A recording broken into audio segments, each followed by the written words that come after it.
بنابراین انشاءالله به آن سوال هایی که وارد شده است یک به آنها جواب میدیم. مسئله اول قورباغه حرام است، چه قورباغه خاکی باشد چه قورباغه آبی باشد.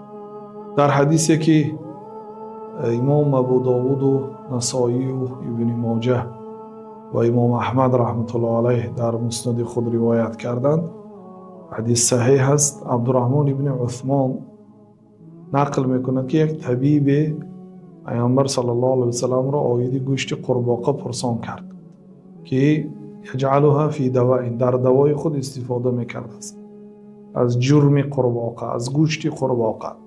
فنهاه النبی صلی الله علیه وسلم عن قتلها، و جناب رسول الله صلی الله علیه وسلم از کشتن قورباغه منع کردند.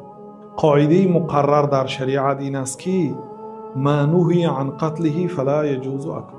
هر حیوانی که از کشتنش مسلمان ها منع شدند، نهی آمده است، خوردنش حلال نیست.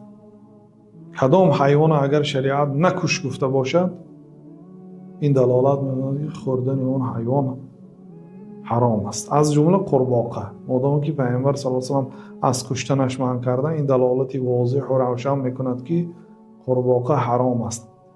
و امام علامه ابن القیم در کتاب زاد المعاد یک قسمت دارن آیه طب نبوی، بسیار بهترین سخنها و بهترین علمها را اونجا جمع آوری کردن از طب پیغمبر صلی الله علیه و سلم.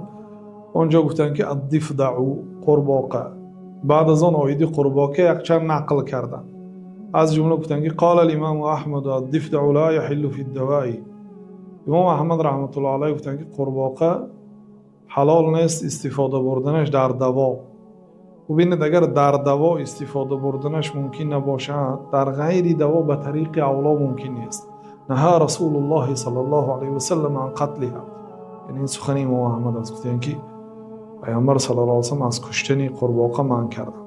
بعد از آن نقل کردن از ابن سینا، گفتن که قال صاحب القانونی، صاحب قانون چنین گفت. مراد از صاحب قانون یعنی ابن سینا، ابو علی ابن سینا گفت من اکل من دم الضفدع او جرمه ورم بدنه و کمد لونه و قذف المنی حتی یموت. کسی که از خون قورباغه نوشد یا از جرم قورباغه بخورد، از گوشتش یا روغنش تناول کند، بدنش ورم میکند و رنگش تغییر مییابد و از خود منی قذف میکند، منی اخراج میکند تا مادامی که وفات نکند، یعنی با همین وفات میکند. گفت بنابراین ابن القیم در ادامه گفتن که ولذلك ترک الاطباء استعماله خوفا من ضرره. بنابراین طبیب ها در قدیم الایام ترک کردن استفاده بردن قورباغه را خوفا من ضرره، از ترس ضررش.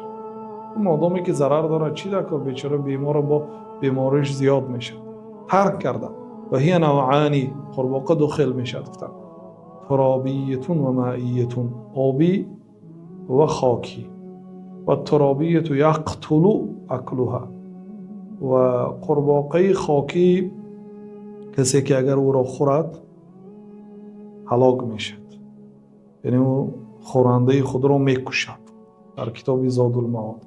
بنابراین در کتاب های فقه هم فقها رحمت الله علیهم میگفتند که و یباح حیوان البحر کله، حیوانات بحر همش حلال است، بنابراین به قول الله تعالی در سوره مائده احل لکم صید البحر، برای شما صید بحر، شکار بحر حلال گردانیده شد.